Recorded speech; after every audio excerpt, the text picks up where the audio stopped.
उड़ान तक लेके जाने का जो जज्बा है उसको मैं और ऊपर लेके जाना चाहती हूँ। Thank you.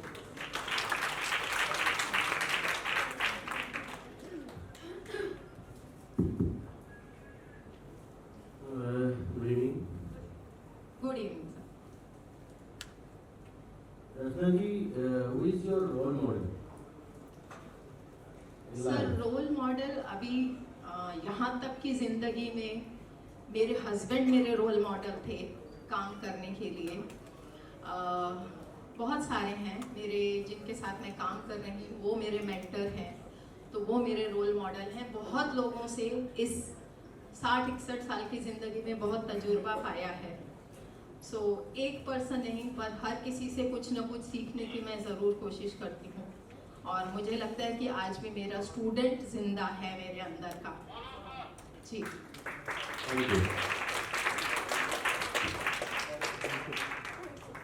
like Goa also and Maharashtra also, and this beach event giving us the opportunity to explore our new inning. Thank you. Hello, Mukta ji. You are a tracker, right? Yes. So being a tracker, what experience or message you would like to share with common people like us? What did you learn from trekking which can be helpful in our life? Yeah, trekking is a very beautiful sport activity. Actually, it is to be said. It needs a courage. So how you compare it with the life and what message you can give it in short? किसी भी as में हम trekking करने जा सकते हैं, सिर्फ मन में अगर ठान लिया तो, और बहुत इजी है, और नेचर के नज़दीक हम लोग जा सकते हैं, और ये नेचर देख के हम समझ सकते हैं कि हम कितना छोटे हैं, नेचर के सामने हम कितने छोटे हैं।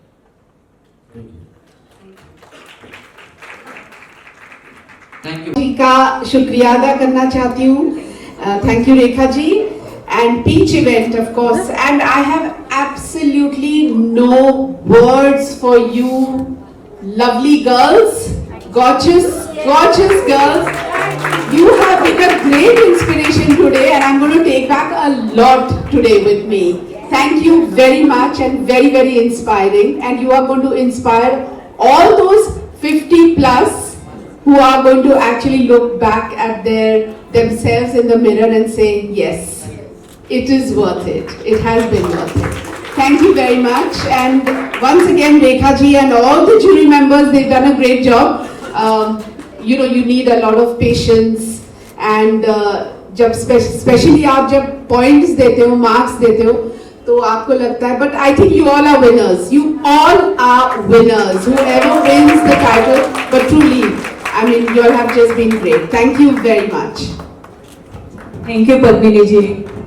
आपने यहाँ आके 4 चांद लगा दिए और शी इज माई आइडल। और सबने पूछा कि आपने पद्मिनी जी क्यों?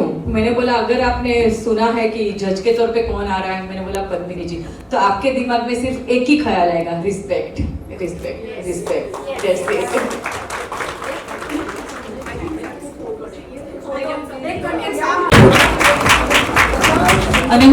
और मैं ये भी कहना चाहूंगी, अगर आज भार्गव भाई नहीं होते तो शायद ये नहीं होता। So please big clap for him. And definitely and mister Amit Mehta, उन्होंने भी मुझे जो सपोर्ट दिया है, मैं नहीं मानती कि ऐसा कोई दे सकता है as a friend. So Bhargav Mehta, Bhargav Patel ji and Amit Mehta ji, वो मेरे दोनों सपोर्टिव सिस्टम है। सो प्लीज उनका स्वागत करिए। और मैं चाहती हूँ कि वो लोग सबसे पहले तो मेरे को कॉन्ग्रेचुलेट करना है पीच इवेंट्स को, जिन्होंने सच अ वंडरफुल प्रोग्राम रखा है, स्पेशली रेखा देसाई जी को, बिकॉज जब हम फर्स्ट टाइम ये कॉन्सेप्ट में बात कर रहे थे अबाउट 3 महीने पहले, तभी हम लोग श्योर नहीं थे कि कैसे ये कॉन्सेप्ट क्लिक होगा, लेकिन मैंने देखा over a period of last 3 months Rekha ji did it and it was a wonderful concept. And I think we all will now meet and have a grand event on 2 June, जब ये programme conclusion करेगा उससे। कैसा लगा programme में? मुझे actually बहुत surprise लग रहा था कि हाउ टू जज है, इतने डिफिकल्ट क्राइटेरिया है, पैरामीटर्स है, ये पैरामीटर्स में कैसे हम लोग चूज़ करेंगे। लेकिन मुझे लगता है कि जैसे हमने फर्स्ट सेकंड थर्ड कंटेस्टेंट से जब शुरू की तो हमको पता चला कि we'll be able to do it in a very good way, having good common parameters. ये सीनियर लेडीज परफॉर्मेंस आपको कैसे लगे? एक्चुअली आप देखोगे कि किस तरह से खुल के आए हैं सब लोग और किस तरह से इन्होंने अपनी रियलिटी बताई है। तो ये रियलिटी आज देख के मुझे भी ऐसा लगा कि it was really eye opener कि सब लेडीज़ जो आए थे मोर देन 55 ईयर्स थे, उन्होंने डिफरेंट पर्सपेक्टिव्स लाइफ के दिए हैं और वो पर्सपेक्टिव उन्होंने 1 मिनट में कहा है। तो ये एक्चुअली बहुत अच्छा आई ओपनर था सबके लिए। क्या आपको लगता है कि इस तरह के प्रोग्राम आगे भी होते रहना चाहिए? एब्सोल्युटली, और all the best to Rekha Desai ji, and I think she will really make this programme super hit. बहुत खुशी की बात है कि ऐसा हमें प्लेटफॉर्म मिला जहाँ पे हम अपनी जो टैलेंट और ऐसा मौका पहले कभी नहीं मिला था, आज मिला और आगे से भी मिलता रहेगा। तो वी आर वेरी हैप्पी। बहुत खुशी, मेरे फर्स्ट टाइम मैं यहाँ पे आई। ज़िंदगी की दौड़ में बहुत सी चीज़ें पीछे छूट गई थी कि अब मेरे अपने पर्सनल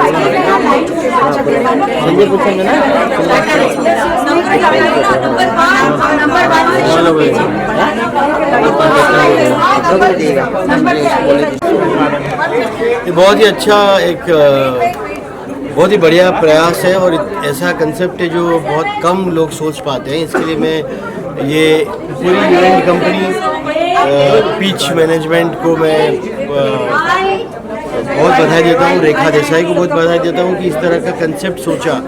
और सब लोग 16-17 साल की 20 साल की लड़कियों की फैशन कॉन्टेस्ट तो रखते ही है, लेकिन जो 50+ है उनके बारे में, 55+ है उनके बारे में सोचना, उनको कॉन्फिडेंस देना और उनके अंदर की जो सुंदरता है, उनके जीवन की जो संघर्ष है और उन सब से निकलकर जो उनका सुंदर रूप बाहर आया है, उसकी अगर कोई सराहना करता है तो वो बहुत ही बड़ी बात है और मैं उनके लिए उस बात के लिए उनको मैं बहुत बधाई देता हूँ।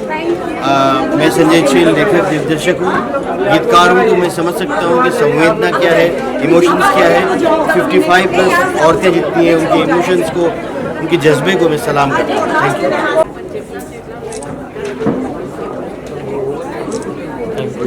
आज मेटल शो के बारे में बताइए, कैसे आपने इसको अपने मन में सोचा इस तरह का प्रोग्राम करने? नहीं, सोचने की कोई वजह नहीं थी, बस मैं यही करना चाहती थी जो मेरा एक ड्रीम था, जो मैं कंप्लीट करना चाहती थी।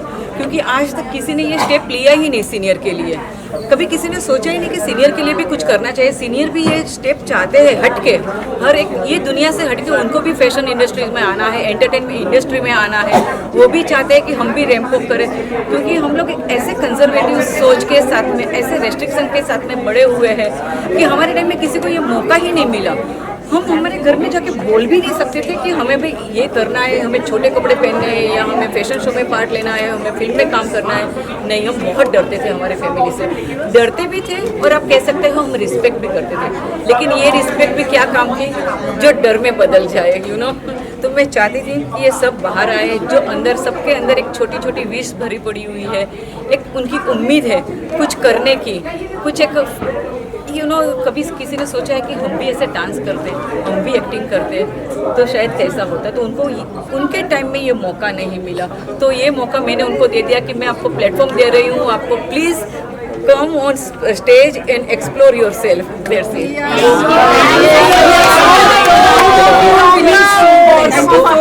तो कैसे परखने की कोशिश कर रहे हैं इन लोगों को आप? डेफिनेटली उनके कॉन्फिडेंस पे ही आज उन्होंने इतने गट्स है कि जो ये जमाने में, मतलब अपनी ये एज के साथ में भी उन्होंने स्टेज पे आने की हिम्मत करी है। मेरे लिए वो गर्व की बात है कि उन्होंने, आज मैंने तो ये स्टेप लिया, बट मेरा ये स्टेप सक्सेसफुल बनाने के पीछे ये सब सीनियर फीमेल का हाथ है। अगर वो आके पार्टिसिपेट ही नहीं करती तो मैं कैसे ये करती, ये ऑर्गेनाइज भी नहीं कर पाती। तो आज उन्होंने भी मेरे में एक विश्वास रखा है और मैंने उन पे रखा है। जो वो आज आए हैं तो मैं सिर्फ और सिर्फ उनकी कोई आउटर ब्यूटी पे नहीं, उनके इनर ब्यूटी, उनके कॉन्फिडेंस, उनके ग्रेस, उनके विजडम, उनके रिंकल को ही मैं परखना चाहूँगी। कितने महिलाओं ने आज जो 60 महिलाओं ने आज पार्टिसिपेट किया और काफ़ी सारी ऑनलाइन देने वाली है, काफ़ी सारी आ नहीं सकी। मतलब आप बिलीव भी नहीं कर सकते हो कि कितने सारे ने मुझे इसमें एक कहते हैं ना कि इंस्पायर किया है। वो डेली मुझे फ़ोन करके इंस्पायर करते हैं और मुझे कहते हैं कि अगर आपने ये स्टेप नहीं किया करते तो शायद हम लोग कभी भी ये नहीं कर पाते। इस प्रोग्राम से पद्मिनी जी को जोड़ने का क्या कारण रहा? मैंने शायद पद्मिनी जी को ही बोल दिया कि मैं अगर जब मैंने ये प्रोग्राम करने जा रही थी तो डेफिनेटली मुझे कोई ना कोई सेलिब्रिटी को मेरे प्रोग्राम को आगे लेके जाने के लिए, अगर मैं सेलिब्रिटी का चेहरा नहीं लाती तो शायद मेरे प्रोग्राम में 4 चांद नहीं लगते। और ये 4 चांद लगाने के लिए मुझे एक ऐसी हस्ती चाहिए थी जो हमारे एज ग्रुप की हो और जिनका नाम सुन के आपके दिमाग में कहीं कोई ख्याल ना आए, एक सिर्फ क्लियर इमेज आए, क्लीन एंड क्लियर इमेज, और जिसका नाम सुन के एक आपके दिमाग में ऑटोमेटिकली एक रिस्पेक्ट आ जाए बस। और वो मेरी आइडल है, मैं उनकी बहुत बड़ी फैन हूँ। तो कितनी जगह अभी इसका ऑडिशन आप रखने वाले हैं? ऑडिशन इनका अभी इसके बाद में गुजरात में है और इसके बाद में 10 फेब को दिल्ली में है, जो दिल्ली में NCR पूरा दिल्ली NCR और पंजाब वाले पार्टिसिपेट आएंगे, और उसके बाद में ओवरऑल इंडिया से पार्टिसिपेट है, बट काफ़ी जगह पे हम लोग ऑनलाइन ऑडिशन लेने वाले हैं इसका।